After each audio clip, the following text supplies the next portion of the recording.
แต่จะคนมากมายแต่สุดท้ายก็เป็นเธอที่คู่กัน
หรือทุ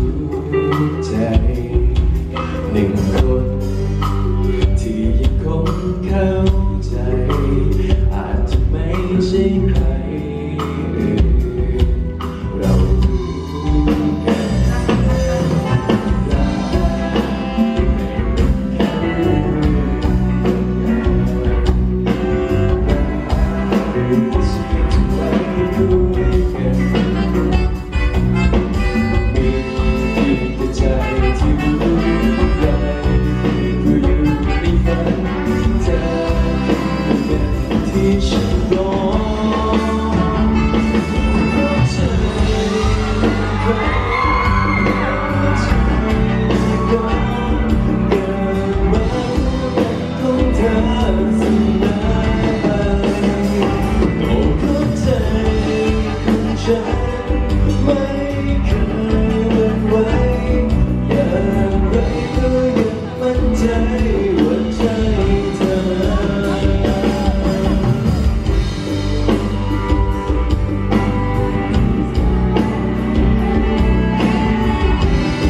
สวัสดีมิตรรักแฟนเพลงทุกท่านครับ